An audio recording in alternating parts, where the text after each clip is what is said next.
Raymond was 42 years old, made $66,000 a year as a trucking dispatcher, and at 6:17 a.m. on a Tuesday morning, he learned his 5-year marriage was worth exactly $10,000. The discovery wasn't made in a tearful confession or a heated argument. It was silent, clinical, and insulting. It was sitting on the polished granite countertop of their kitchen in Maryvale, Phoenix, in a plain white business envelope. His name, Raymond, was written on the front in his wife Lila's elegant, detached script. Inside he found a stack of 100 crisp, new $100 bills. Tucked within the stack was a small post-it note, the kind Lila used to leave reminders for the dry cleaning. This one had only 2 words on it: final help. He stood there in the pre-dawn quiet, the only sounds the hum of the $1,200 Samsung refrigerator he'd bought last year, and the faint whisper of the air conditioner fighting the coming Arizona heat. He wore a simple pair of $25 gray sweatpants and a faded t-shirt from a 5K he'd run 3 years ago. The money in his hands felt alien, sterile. $10,000. It was a significant sum, more cash than he'd ever held at one time. But he immediately understood it wasn't a gift. It was a price. It was the fee for his disappearance. He had spent the last 5 years pouring every spare dollar, every ounce of his energy, into this house and this marriage. He'd covered the $2,800 mortgage for the last 18 months straight when Lila's interior design business hit a slow patch. He'd paid the $450 monthly utilities, the $120 internet bill, the surprise $3,400 bill for the new water heater. He did the math in his head, a frantic, sickening calculation. It was well over $100,000. His $66,000 salary, which her parents always referred to with a faint, pitying smile, had been the foundation keeping their shared life from collapsing. And in return, he was being offered a severance package. He had no idea what was coming, but in that moment, the cold reality was as clear as the desert sky outside. His life wasn't a partnership, it was a contract. And it had just been terminated. Have you ever had a moment where the world you thought you knew dissolved right in front of your eyes? It's a feeling of vertigo, a sense that the floor is gone and you're falling. Share your story in the comments below, because sometimes knowing you're not alone is the first step toward finding solid ground again. The facade had been built with such care, such meticulous detail, that Raymond had never thought to question its foundations. Their life in the 3-bedroom, 2-bath house on West McDowell Road was a picture of modest, middle-class comfort. It was a life he was proud of, a life he had built with his own 2 hands. The lawn was his domain. He'd spent a full weekend and $600 at Lowe's laying down new sod 2 summers ago. The sprinkler system, a constant battle against the Phoenix sun, was his to maintain. He was the one who got up on the ladder to clean the gutters, the one who spent hours on YouTube learning how to fix the garbage disposal, saving them a $250 plumber's fee. He remembered the day they closed on the house. The total price was $320,000. Lila's parents, Marcus and Eleanor, had provided the $64,000 down payment as a wedding gift. At the time, Raymond had felt a surge of gratitude. Marcus, a man whose hands were always soft and who wore a $15,000 Rolex as casually as Raymond wore his $89 Timex, had clapped him on the shoulder. "Welcome to the family, son. This is to give you 2 a solid start."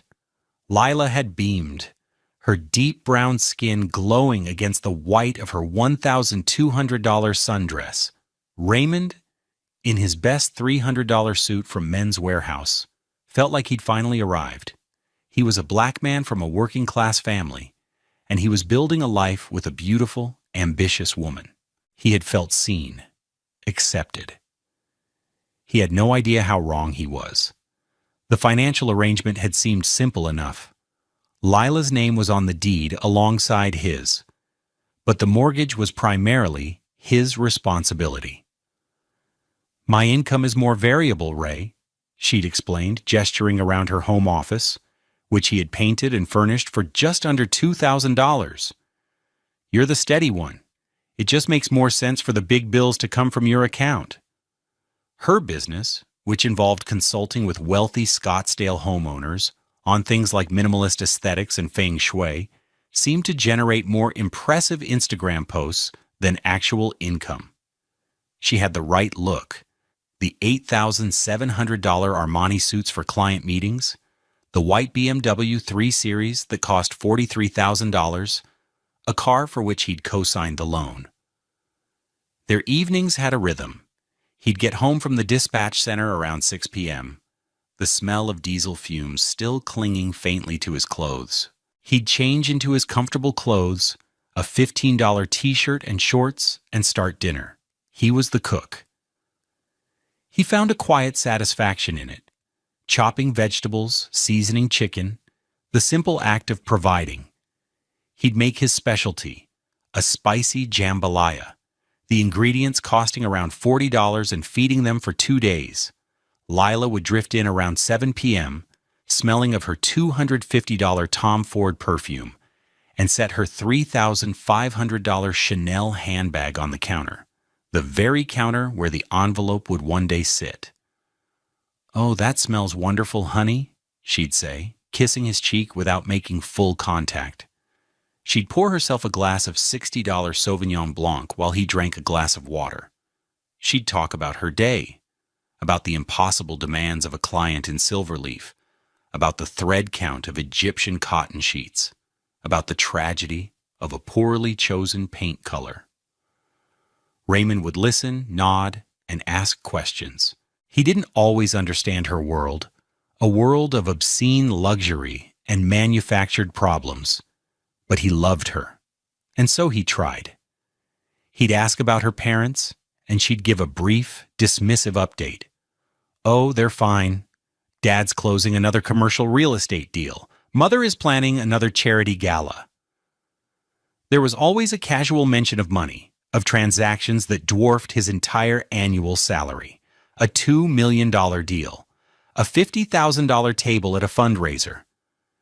It was just background noise to him, the language of her family. He never felt it was directed at him. Not then. He paid the bills from his worn Dell laptop at the small desk in the corner of the living room. The mortgage portal, the electric company website, the city water bill. Click, click, click. Money he earned coordinating the movements of 18-wheelers across the vast, lonely highways of America, disappearing into the upkeep of their shared life. He tracked it all in a simple Excel spreadsheet, a habit born from a lifetime of needing to know where every dollar went. It wasn't about mistrust. It was about responsibility. He had a column for the mortgage, a column for utilities, a column for groceries. He even had a column for his contributions to the house that went beyond bills.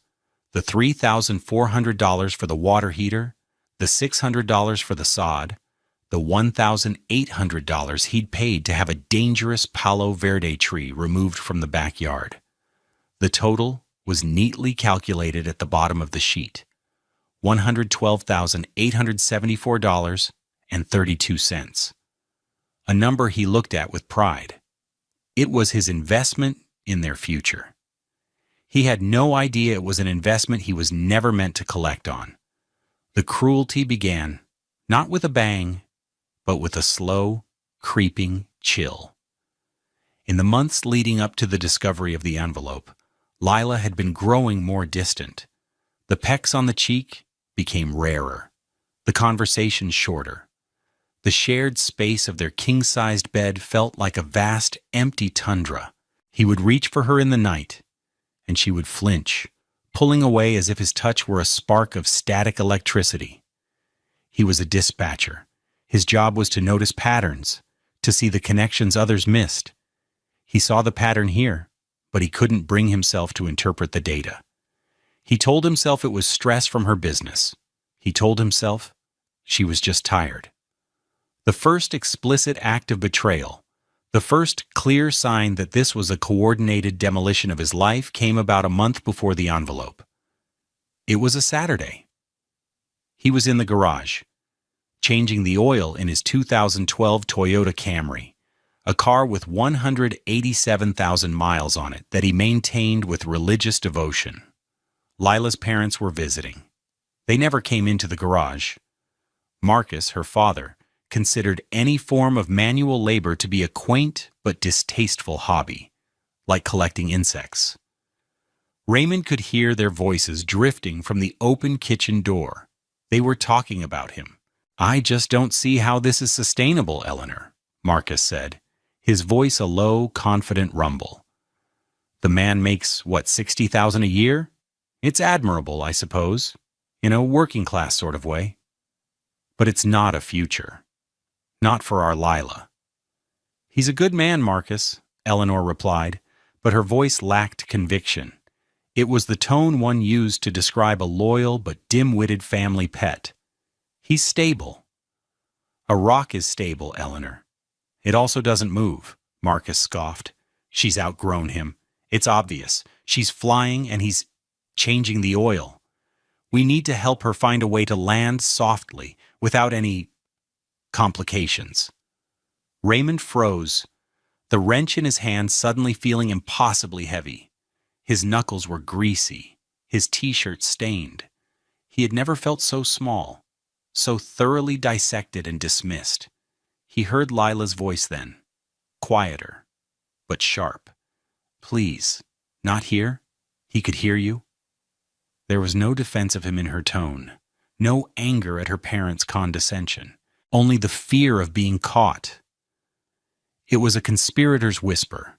He quietly closed the garage door. The sound of their voices cut off. The sudden silence was deafening. He felt a hot, shameful flush creep up his neck. He had thought he was part of the family. He was just a complication. The next scene in the unfolding drama took place 2 weeks later at Marcus and Eleanor's palatial estate in a gated Scottsdale community.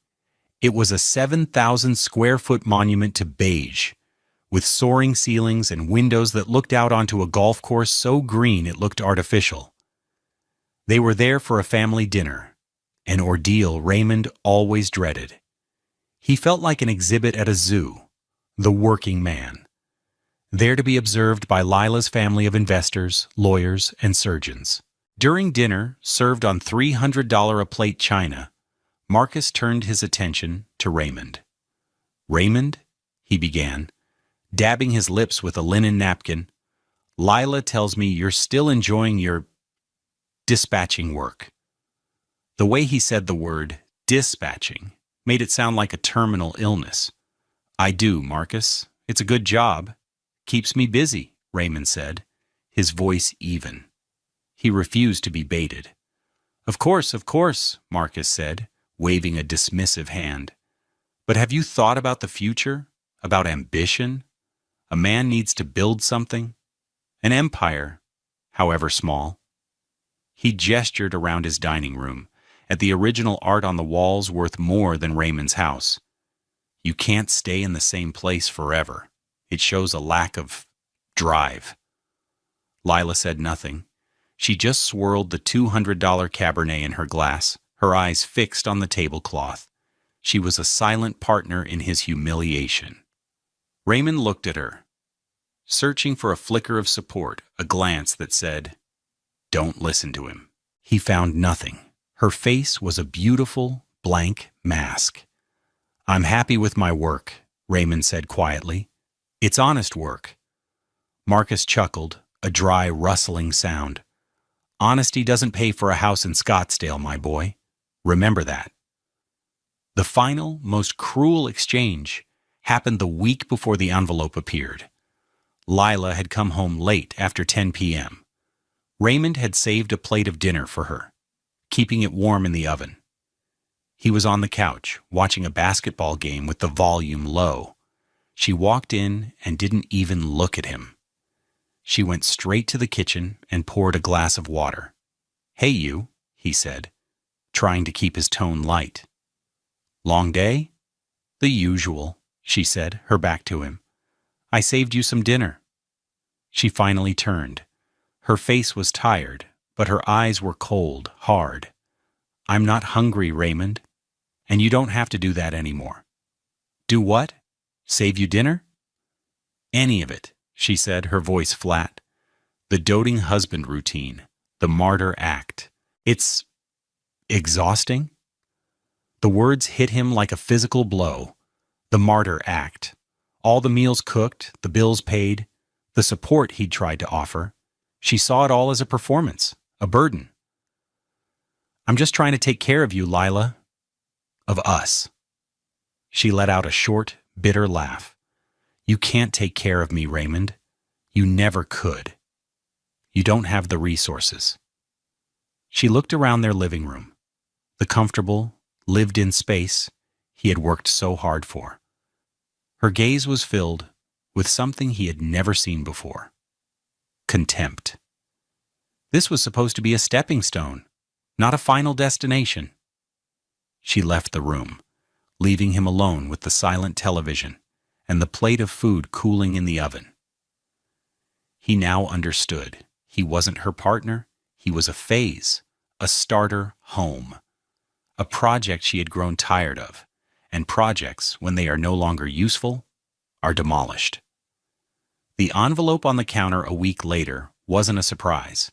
It was just the final invoice. The memory of those conversations was a toxic echo in his mind as he stood in the kitchen at 6:47 a.m., the white envelope in his hand. The fluorescent light above the sink flickered, casting a harsh, sterile glare on the scene. A light bulb he'd replaced just last month, a $12 specialty bulb.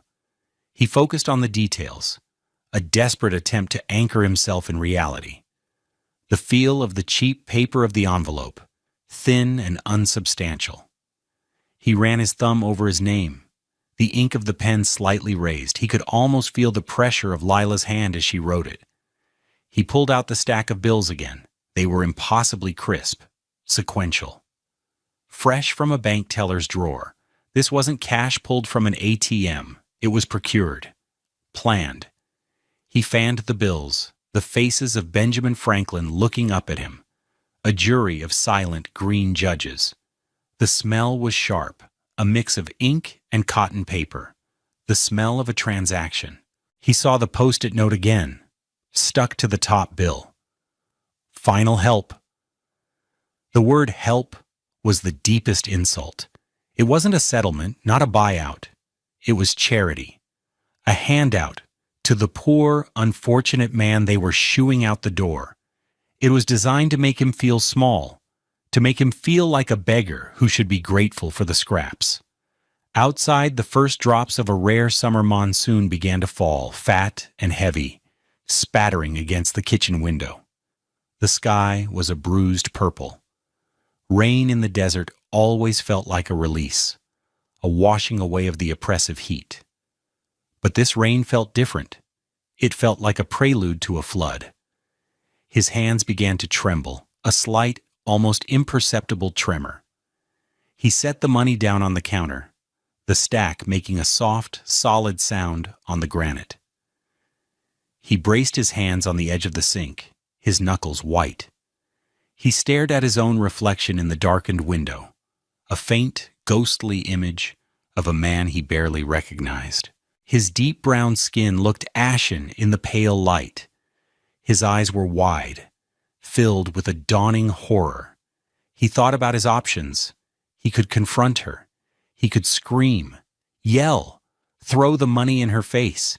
He could demand an explanation, demand to know how the woman he had shared a bed with for 5 years could be so callous, so utterly dismissive of their life together. The outrage was a physical thing, a hot coil tightening in his chest. He wanted to break something. He wanted to make a sound as loud and as damaging as the silence she had left him in. But then he thought of her father's smug, condescending smile. He thought of their calculated words, complications, land softly. They were expecting a scene. They were expecting him to be emotional, irrational. A loud, angry outburst would only confirm their narrative of him as the unstable, unsophisticated man Lila had wisely outgrown. They would use his anger against him, paint him as the villain, and justify their paltry $10,000 insult. They had underestimated him his entire marriage. They saw him as simple, predictable, loyal, and harmless. And in that moment, staring at his own haunted reflection, a new feeling began to eclipse the hurt and the rage, a cold, clear, and methodical resolve. They had made a critical mistake. They thought this was the end of a negotiation. He knew it was just the beginning. The next 3 weeks were the longest of Raymond's life. He moved through his days like a ghost, an actor playing the part of a devoted husband while the real Raymond was miles away, planning a war. This was the most difficult phase, playing dumb.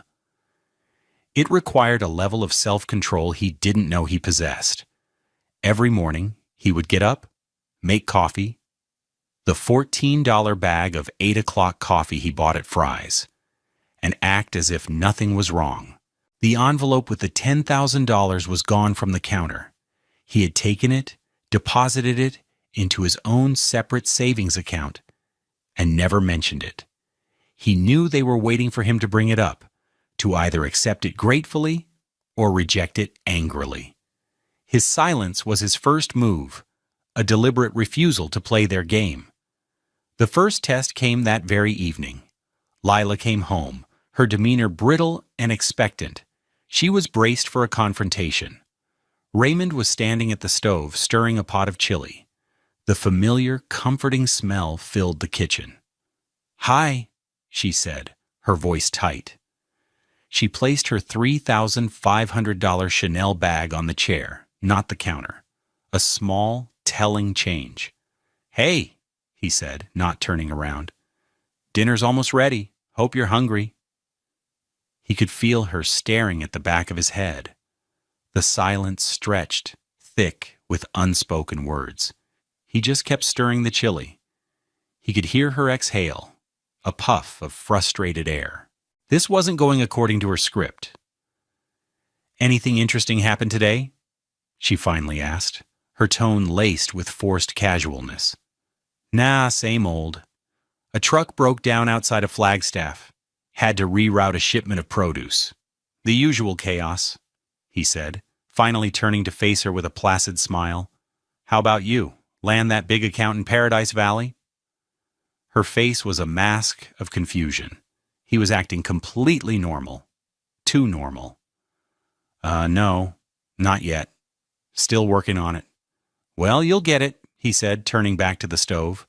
"You always do." That night, lying in bed, the distance between them felt like miles. He lay on his side, facing away from her, his body rigid. He could hear her breathing, shallow and restless. She was waiting.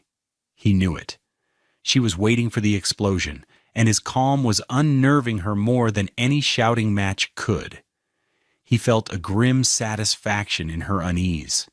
He was no longer reacting to her moves. He was controlling the board. The charade continued. He packed her lunch for work the next morning, just as he always did. A turkey sandwich on whole wheat, an apple, a small bag of pretzels, a total cost of about $2.50. An act of service he had once performed out of love, now performed as strategic camouflage. He left a little note in it, something he hadn't done in months. "Have a great day." He imagined her finding it, the mixture of guilt and confusion it would stir in her. He spent his evenings after she went to bed not watching TV, but gathering his arsenal. He sat at his Dell laptop, the screen dimmed, and methodically downloaded 5 years of bank statements. He highlighted every mortgage payment, every utility bill, every transfer of funds from his checking account to their joint account to cover a shortfall. He printed out the receipts he'd saved in a folder in his email, the one for the $3,400 water heater, the one for the $1,800 tree removal. He found the original loan documents for her BMW, the one he had co-signed, making him legally liable for the $43,000 debt.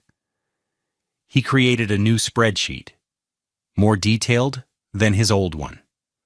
This one wasn't for budgeting. This one was for court. He titled it Marital Contributions. He entered every single dollar with dates and transaction numbers. The final tally was $118,452.17. He looked at the number, and for the first time in weeks, he felt a flicker of power. This wasn't an opinion. It was a fact, documented and undeniable. He was not a charity case. He was a primary investor. The final act of his performance came during a phone call with her mother. Eleanor called on a Saturday afternoon, her voice dripping with false sweetness.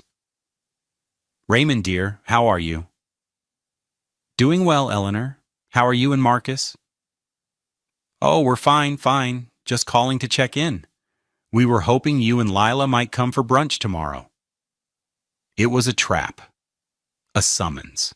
"That sounds lovely," he said, his voice a perfect imitation of his old, agreeable self. "But I think I'm coming down with something. Wouldn't want to get anyone sick. I think I'll just rest up this weekend." There was a pause. Oh, what a shame," she said, her disappointment barely concealed. "Well, Lila mentioned you two have been talking about the future." "We're always talking about the future," Raymond said vaguely. "Lots of big plans." He could almost hear the gears turning in her head. His refusal to engage, his deliberate misinterpretation of her probing, was derailing their strategy. They wanted him to be cornered, desperate. Instead, he was being polite, evasive, and infuriatingly calm. He knew that after he hung up, she would immediately call Lila, and their confusion and frustration would mount. They had drawn a battle line, and he was refusing to stand on it. He was busy building his own, on ground of his own choosing. On a Wednesday afternoon, Raymond took a half day of sick leave. He didn't have a cold. He had an appointment. He drove his Camry not to a doctor's office, but to a sleek glass tower in downtown Phoenix. He wore his one good suit, the same $300 one he'd worn at his wedding. He'd had it dry cleaned for $18. He checked his reflection in the tinted glass of the building's entrance. He looked tired, but determined. His jaw was set.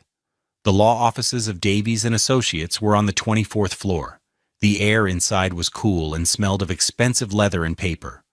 The receptionist, a poised young woman, led him to a corner office with a panoramic view of the city.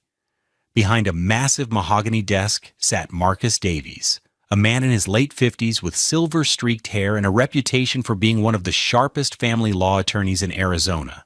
Raymond had found him through a referral from a union steward at work, a man who had gone through a nasty divorce himself. "Davies is expensive," the steward had said, "but he's a shark. And right now, son, you need a shark." Mr. Davies was a tall, impeccably dressed black man whose calm demeanor did not quite mask the intensity in his eyes. He listened without interruption as Raymond laid out the story, from the condescending remarks at dinner to the white envelope on the counter. Raymond spoke in a low, steady voice, presenting the facts without emotion. When he finished, he pushed a thick manila folder across the desk. "This is everything. Bank statements, receipts, the spreadsheet." Mr. Davies opened the folder. For the next 20 minutes, the only sound in the room was the soft rustle of paper. He scanned the spreadsheet, his eyes moving quickly down the columns. He paused on the final tally. $118,452.17. He then looked at the property documents Raymond had included, showing the date of purchase and the initial down payment from Lila's parents. Finally, he looked up, his expression serious. "Mr. Thompson, Raymond, your wife and her family have made a grave miscalculation." "They think I'll just take the $10,000 and leave," Raymond said. They are counting on your sense of decency and your lack of resources, Davies said, leaning back in his $4,000 Herman Miller chair. They believe they can intimidate you into surrendering your equity. They are wrong. He explained the law in clear, simple terms. In Arizona, a community property state, any asset acquired during the marriage, Beard is generally considered to belong to both spouses equally.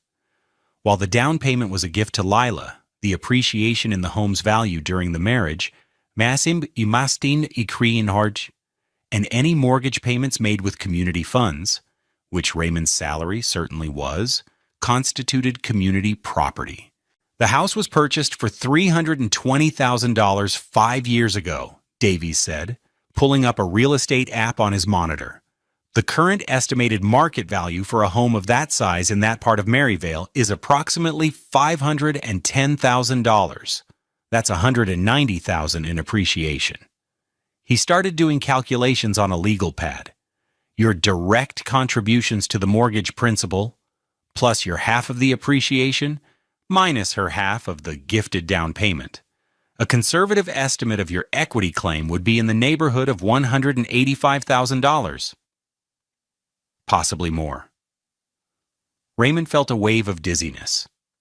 $185,000. The number was so large it felt unreal. "What's the next step?" Raymond asked, his voice hoarse. "The next step is to stop speaking to them. No calls, no texts, nothing. From this moment on, I speak for you," Davies said. His fee was, as the steward had warned, steep. A $5,000 retainer, billed at $600 an hour. Raymond didn't hesitate. He pulled a cashier's check from his jacket pocket. It was for $5,000 drawn from the $10,000 his in-laws had so graciously provided. He was using their own money to fund his counterattack. He slid the check across the desk. Davies looked at the check, then back at Raymond, and a slow, appreciative smile spread across his face. "Well played, Raymond. Well played indeed." He picked up his pen. "Now, let's draft a letter. We'll send it via courier tomorrow morning. We want them to receive it at the same time. One copy to your wife at your home, and one to her parents at their Scottsdale address. We want to ensure maximum coordination and maximum impact." The strike was executed with the precision of a military operation. At 9:15 a.m. on Thursday, 2 identical courier vans were dispatched from downtown Phoenix. One headed west toward the modest suburb of Maryvale. The other headed east toward the manicured opulence of Scottsdale.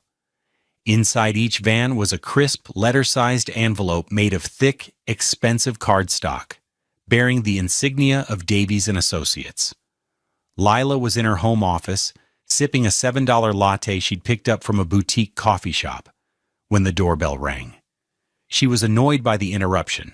She was in the middle of drafting a condescending email to Raymond, suggesting he start looking for an apartment and offering to help with the first month's rent.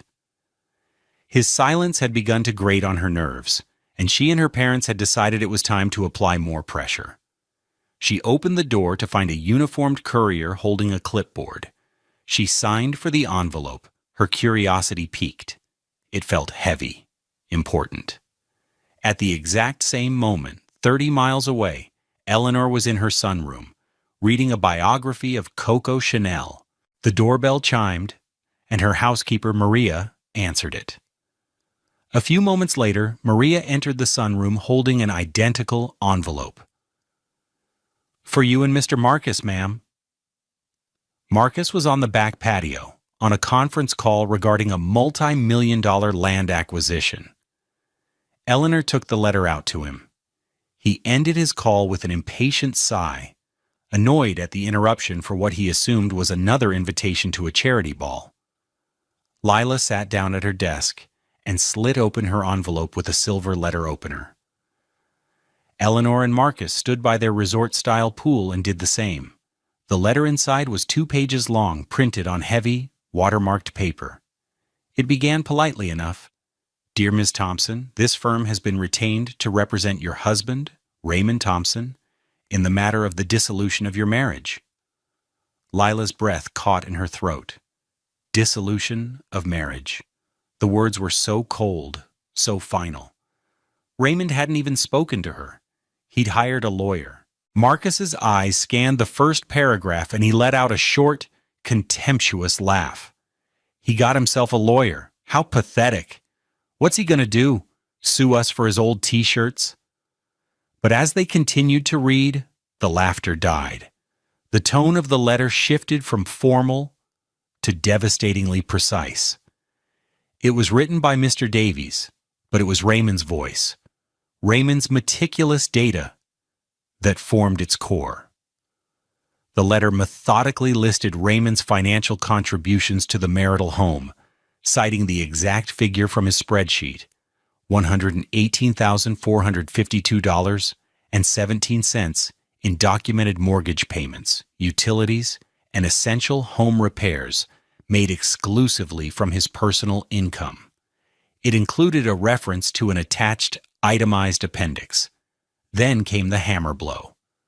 Furthermore, pursuant to Arizona Community Property Law, ARS Section 25-211, the marital home, purchased for $320,000 and now valued at an estimated $510,000, has accrued approximately $190,000 in market appreciation. Mr. Thompson is legally entitled to 50% of this appreciation. The letter continued, calculating his total equity claim. Combining Mr. Thompson's direct financial contributions with his share of the appreciation, our initial claim on his behalf amounts to no less than $213,452. This figure is non-negotiable and represents a starting point for settlement discussions. Lila's face went white. $213,000?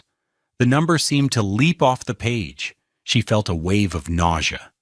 In Scottsdale, Marcus's face turned a mottled shade of red. This is insane. It's extortion, he sputtered, the letter trembling in his hand. The house was our gift.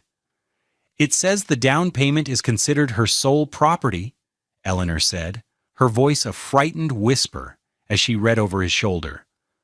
But the rest? Marcus, did he really pay all that?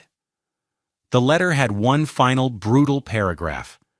We are also in receipt of the $10,000 cash payment you delivered to our client on or about August 15th, accompanied by a note reading, "Final help."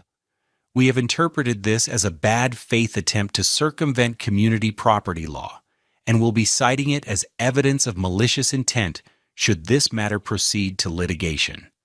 We expect to hear from your legal counsel within 5 business days. The silence in Maryvale was broken by the frantic beeping of Lila's phone. It was her father. She answered, her hand shaking. "Did you see it?" he roared, his voice stripped of its usual smooth condescension. I just read it," she stammered. "What the hell is this, Lila? What did you do? I told you to handle this quietly. $200,000? Is he insane? I don't know, I don't understand. He's been acting so normal." Her voice trailed off as the full weight of Raymond's 3-week performance crashed down on her. The chili, the packed lunches, the polite smiles. It wasn't normalcy. It was strategy. He hadn't been dormant. He had been gathering ammunition. Raymond was at work, sitting at his dispatch console, calmly directing a driver through a thunderstorm in West Texas. His personal phone, which he'd set to silent, began to light up on the desk beside him. First, a call from Lila. He ignored it. Then, a text. "Lila, we need to talk. Now." He ignored that too. A minute later, another call. This time from Marcus. He let it go to voicemail. Then a flood of texts. "Lila, Ray, what is this? Call me back. You can't be serious. Lila. A lawyer? After everything we've been through? Lila. My father is furious. You have no idea what you've just done." He took a sip of his lukewarm coffee from his thermos. He felt nothing. No anger, no triumph, just a quiet, resolute calm. He had been underestimated, dismissed, and insulted. He had been treated not as a partner, but as a temporary employee to be let go with a pittance. But they had forgotten one crucial thing about his job. A dispatcher's entire world is built on logistics, on evidence, on the cold, hard facts of roots and numbers. And he had all the facts on his side. The storm they were now experiencing was not of his creation. It was a consequence, arriving right on schedule. What would you have done in Raymond's shoes? Would you have confronted them immediately, or would you have chosen his path of strategic silence? Let me know your thoughts in the comments. We can all learn from each other's perspectives on navigating difficult situations. The fallout was not a single explosion, but a cascade of consequences, each one a direct result of their own arrogance. The initial shock and rage quickly curdled into panic. Marcus, a man used to bullying his way to favorable terms in business deals, immediately called the number on the letterhead, demanding to speak to Raymond. He was met by Mr. Davies' polite but unyielding paralegal. "I'm sorry, Mr. Vance, but Mr. Thompson will not be speaking with you directly. All communication must go through his legal counsel." "This is a family matter," Marcus bellowed into the phone. "According to the petition we are prepared to file, it is a legal matter." The paralegal responded coolly before disconnecting the call. The first consequence was financial. Marcus was forced to retain his own family law attorney, a woman from a prestigious Scottsdale firm who billed at an eye-watering $1,200 per hour. Their first meeting, which lasted 90 minutes, cost him $1,800, an amount he could easily afford, but the principle of it infuriated him. His own lawyer delivered the bad news after reviewing Mr. Davies' letter and the attached documentation. "He has you cold, Marcus," she said, her tone blunt. "The documentation is impeccable. The mortgage payments are all from his account. His claim to half the appreciation is solid Arizona law. Fighting this in court would be a waste of time and money, and a judge would likely look very unfavorably on the $10,000 cash offer. It looks exactly like what they claim it is, a bad faith attempt to defraud a spouse of their community property." The second consequence was the fracturing of their family's united front. The blame game began immediately. Marcus blamed Lila for not handling Raymond properly. "I told you he was more cunning than he looked. You were supposed to ease him out, not provoke him into hiring a shark." Eleanor blamed Marcus for his arrogance. "You and your condescending speeches at dinner. You pushed him, Marcus. You made him feel like he had nothing to lose." And they both blamed Lila, who found herself trapped in a nightmare of her own making. Her parents, who had always been her safety net, now saw her as a liability, the cause of a very expensive and embarrassing problem. The support she had taken for granted her entire life was suddenly conditional. The third consequence was the slow, grinding process of legal negotiation. Mr. Davies was a master of calm, formal pressure. He refused to engage in angry phone calls. He communicated solely through official correspondence, each letter adding to the Vances' mounting legal bill. He submitted a formal request for financial discovery, demanding access to Lila's business accounts to verify her income claims over the past 5 years. The threat of having her less than successful business financials exposed in a legal filing sent a fresh wave of panic through the family. They had built a facade of effortless wealth and success, and Raymond was systematically dismantling it, brick by brick. The phone calls to Raymond didn't stop, but their tone shifted dramatically. The initial angry demands morphed into pleading. Lila left him a series of voicemails, each one more desperate than the last. First, confusion. "Ray, I don't understand. Why are you doing this through lawyers? We can just talk about this." Then, justification. That money, the 10,000, it wasn't an insult. It was meant to help you get on your feet. We were worried about you. Then, pleading. Please, Ray, call me. My parents are going crazy. We can work something out, just you and me. We don't need these lawyers bleeding us dry. Finally, tears. I miss you, she sobbed into the phone one night. I made a mistake, a terrible mistake. Don't let it end like this. Raymond listened to each message once, his face impassive, and then deleted it. Her tears didn't move him. They were tears of frustration, not remorse. She wasn't sorry for the betrayal. She was sorry she had gotten caught. She was sorry her quiet, simple, predictable husband had turned out to be anything but.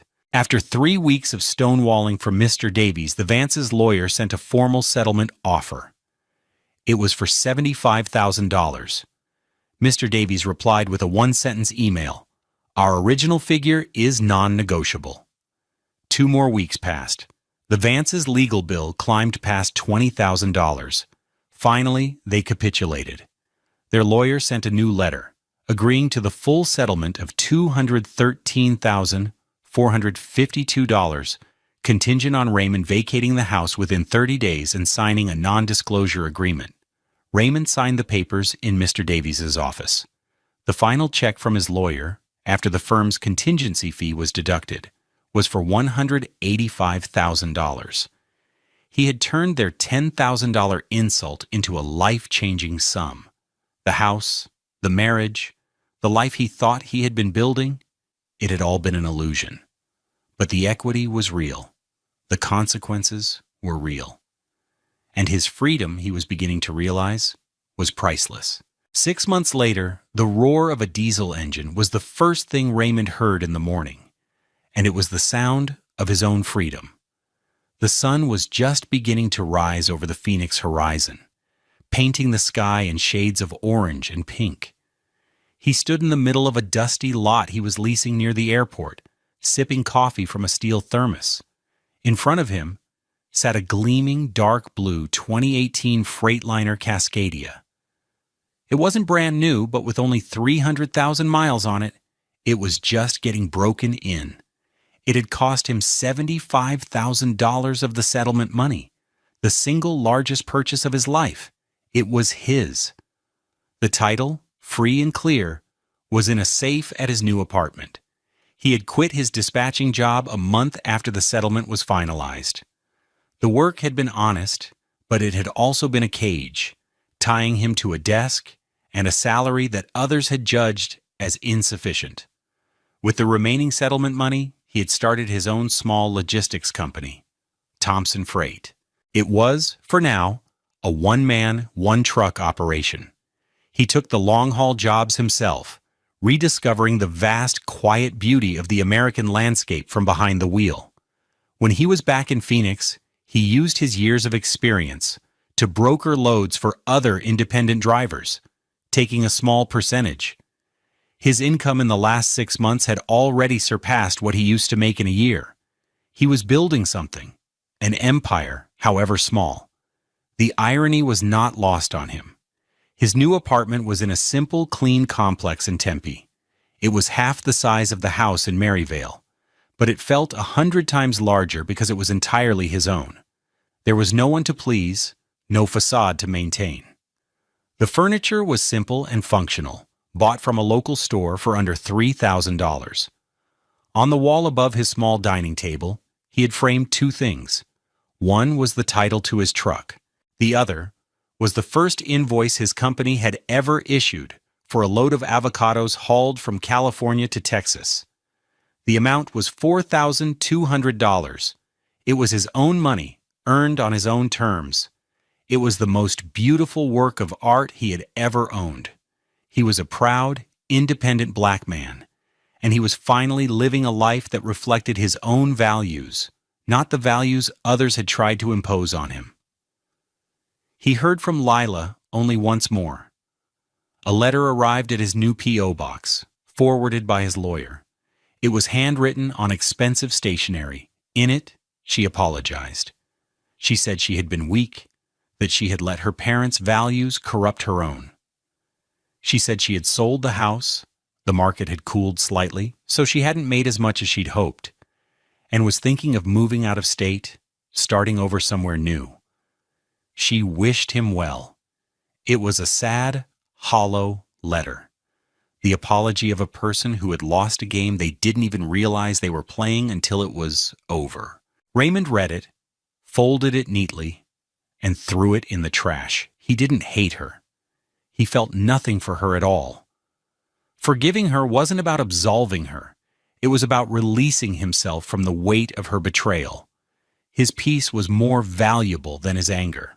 True wealth, he had learned, isn't about the size of your house or the brand of your car. It's not about a number in a bank account. True wealth is the freedom to be who you are. It's the quiet dignity of honest work. It's the strength to stand up for your own worth, even when the people who are supposed to love you the most tell you that you have none. It's about building a life on a foundation of integrity, a foundation so solid that no one can ever try to buy you out of it again. The road ahead was long, but for the first time in a long time, Raymond felt like he was finally in the driver's seat, heading in the right direction. We all face moments where we have to decide what we are truly worth. The world will always try to put a price tag on you, but your value is not determined by others. It's declared by you. If this story resonated with you, please like, subscribe, and share it with someone who might need a reminder of their own strength. Join the Love Beyond Pride community, where we celebrate stories of integrity, resilience, and the quiet triumph of the human spirit.